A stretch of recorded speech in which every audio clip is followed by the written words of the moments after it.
From hobby farmers to weekend gardeners and everyone in between, Tractor Supply trusts 5G solutions from T-Mobile for Business to make shopping more personal. Together, we're connecting over 2,200 stores with 5G business internet and powering AI so team members can match shoppers with products faster. You're all set. This is enriching customer experience. This is Tractor Supply with T-Mobile for Business. Take your business further at T-Mobile.com/now. Hey, what's up, everybody? It's LeVar Arrington here from Up on Game, and I need you to listen for a moment, all right? And get serious. The hate in this country is getting out of control. It's at an all-time high.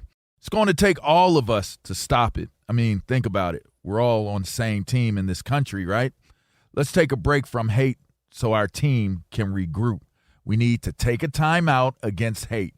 Visit standuptoallhate.org to help, and join me in calling for a timeout against hate by following at What's Up With Hate or posting the blue square emoji. So we're making a quarterback switch here from Daniel, and we're going to go with Tommy. I spoke with all the quarterbacks this morning before our morning meeting. Let them know what the direction that we're going. Those are never easy conversations. Got a lot of respect for all three of those guys. After evaluating a bunch of things and looking at a lot of tape, and being around Tommy last year where he created a little bit of a spark for us, that's the reason why we're going with Tommy. Drew will be the backup. Continue to work with him. He's been nothing but a pro, and as was Daniel. So it's never an easy conversation to have with the players, but felt like this was a necessary move for us, and look forward to working with Tommy and getting him ready to go against Tampa. A couple of quick things. Why Sure. now with the move? Obviously, it's to buy. You're on a 5-game losing streak, but why now actually, make the move with Daniel? Yeah, I think you said some of those things. We're obviously not playing the way any of us want to play, and that's on all of us, but felt like this was a decision that we needed to make here and try to spark things, change things up. And we went and did it with Tommy. Again, we spent a lot of time here over the last week of evaluating a lot of things, and just felt like this was the best thing for us. And one more quick one.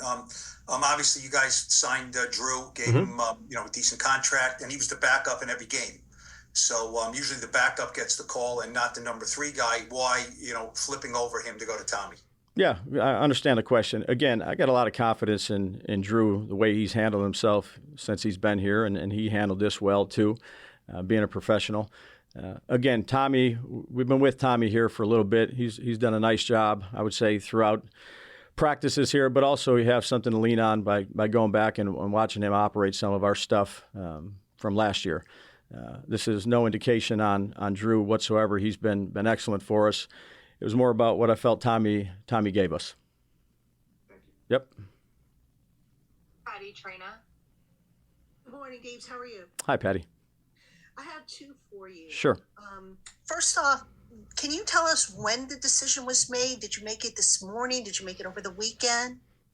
Yeah, it's been doing a lot of work over the bye week, including Saturdays and Sundays, and felt comfortable this morning coming in and letting those guys know before the meeting so we can get kind of the week started here and get on to Tampa preparations. But I did want to make a decision right after the game, however that game went. I wanted to take our time and watch a lot of tape, not just this year's, last year, some other things too, and try to make the best decision we can make for our team, and that's what I did. And then my second question for you is, you mentioned having had Tommy before.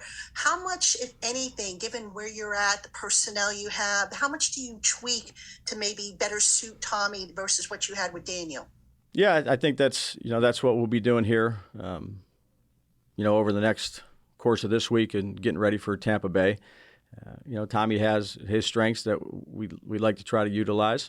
And we'll try to put the game plan together that's best for our football team, but also is conducive for him to go out there and play well. Thank you. Yep. Bruce back. Hi, Brian. Morning, Bruce.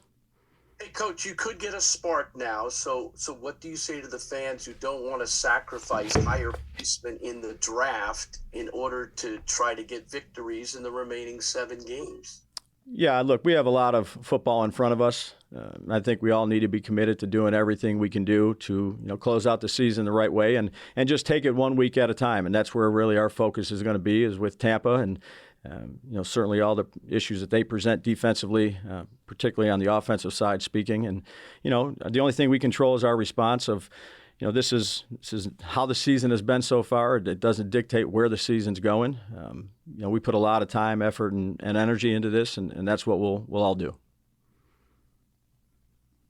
Dan Duggan. With you said Locke will remain number 2, right? He will.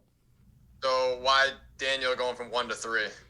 Yeah, again, I just, I'm going to get into the particulars of the conversation. I think Drew's been doing a good job. Again, we're shaking things up, Dan. Obviously putting Tommy there at the 1, and we'll do the same thing here, keeping Drew at the 2 and keep working with him.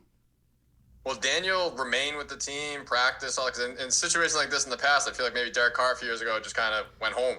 Will Daniel do that? Yeah. No, understand the question. No, he's here. He's here, and again, we had a talk right before the meeting today. Never easy. Got a lot of respect for how he goes about his business, for how Drew does, for how Tommy does. Those aren't easy conversations, but no, he's here. And last one. Sure. You said you've done a lot of evaluation looking back at last year, this year, everything. Why do you think you weren't able to get Daniel to, let alone raise his level of play, just get back to the level of play he had in 2022? Yeah, I think that's an all-encompassing. That's on everybody. That's just not on Daniel. That's on me. That's on an entire offensive, performance. So, again, making this decision to, try to spark it, to give Tommy an opportunity. Again, he did some nice things when he was in there and he played as a rookie, and I know he's eager for the opportunity.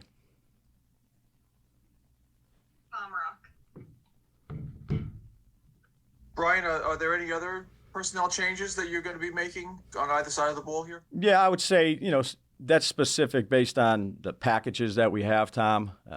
Personnel groups offensively or defensively, a lot more, a lot less than this, obviously, where you just see the quarterback situation. But there'll be different guys mixing in and out, and we'll take a look at some of these guys that have done a nice job, since they've been here. Of maybe they haven't had as many reps, or we implement them into some personnel groups, and that's what we'll do here over these next couple of days when we get ready for Tampa, is to decide, where these guys fit. Right, and then just with Tommy, obviously we haven't seen him a lot since training camp. Just, I guess, where have you seen the most growth from him since last we saw him in the preseason games? Yeah, I think, again, you go by the meetings that you have with these guys.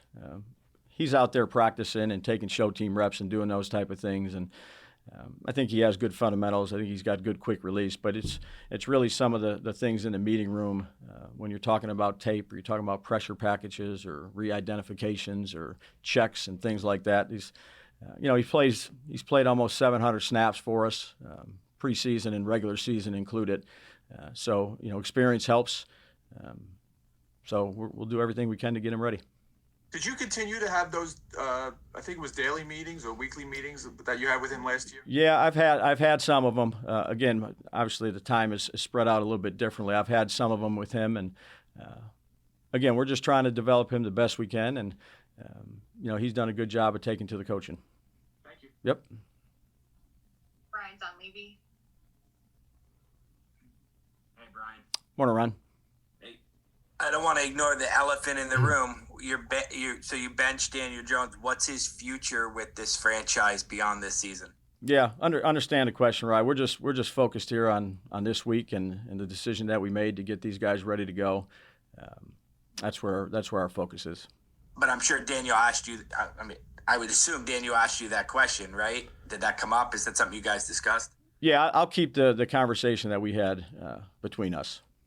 And then regarding Tommy, Dabes, Yep. I get it. You're confident in him now, but I think that would lead anybody to say, well, why, if you're confident in him now, why he hasn't played since last year. So why was Drew Lock signed? Why are you more confident in him now than you were in March to make him the backup, or any of the first 11 weeks when you could have made him the number 2 instead of Drew Lock? Yeah, understand the question, right? Again, we went back and we looked at a lot of stuff. We talked about a lot of things and just felt like this was the right move at this time for us. So Tommy will be, working hard to get ready to play, and I know Drew will be a good teammate with him, and we'll just focus on trying to get better and get ready for this week. Thanks. Yep. We'll take 4 more. Connor Hughes. Yeah, what's up, Brian? Morning, just kind of doing a little bit of what Dunleavy had just said. I mean, if you're confident in Tommy now, why was he not given a realistic opportunity during the summer to be the backup quarterback or compete for the backup quarterback job? And now just 11 weeks later, it seems like he's going all the way up the depth chart. Yeah, I think, look, like I said, Tommy's been improving since he's been here. Again, have confidence in Drew as well. Just felt like this was the right move to make, Connor, with Tommy. Pat Leonard. Hey, Brian, how's it going? Morning, Pat.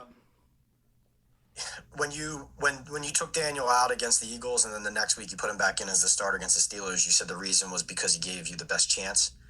Do you no longer believe that's true, that he gives you the best chance? Yeah, I think. Look, I'm excited to see what Tommy brings to the table. That's why he's out there, Pat. Again, we had a lot of conversations, studied a lot of stuff, and again, have confidence in Tommy, and that's the reason why he's in there. Has Tommy outplayed Drew in practice? I'd say they've both done a good job in the things that we've asked them to do: the look teams, the preparation, being ready to go in case their number's called. Again, the conversation that we had with Drew this morning was a productive one. Obviously, it's, he'd like to be the starter, and I understand that. But again, the spark that Tommy gave, not just, I'd say, the offense, but the team last year, I think is important. Also, real quick, if you don't mind. Yeah, that's okay. How do you feel their locker room will react to? Of course, this benching is at least partly performance-based, but it's well known that there's money and a financial penalty tied to an injury here with Daniel if he keeps playing. How do you guard against the players in the locker room feeling like there are motivations outside of putting the best team on the field for the decisions you're making in this spot? Yeah, just like I said before, that's why Tommy's out there.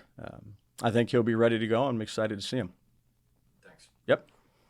Charlotte Carroll. Morning, Charlotte. A follow-up on Pat's question there. How much, you said you had a lot of conversations, how much did that injury guarantee kind of factor into the decision to bench Daniel at this point? Yeah, the coaches and I met, I'd say every day last week almost, and into the weekend. And we evaluate the performance of the players. And we made a decision based off that to go with Tommy. And then just a second question. How's you guys looking injury-wise coming into this week? Any like long-term or anything? I think we'll be good. Yeah, I think we're good. I don't have the injury stuff with me. You got ahead of me on that one, Charlotte. But we're going to have a walkthrough here today, and everybody will be a full participant in it. Last one, Jordan Renan. Just to follow up on that real quick, Brian. Kayvon Thibodeau, do you expect him to come back after the bye? It's a good question. I think there's a possibility of that, Jordan. I don't want to jump the gun here on it.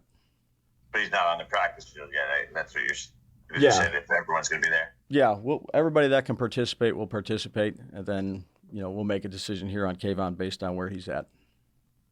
And then with Daniel, yeah, how did that conversation go with him? Like, how did he handle the news? Obviously, he wants to be the starter. Yeah. So, yeah, how would you describe his reaction? Well, I would say, look, I got a lot of respect for Daniel. I've said that before. Those conversations will remain private.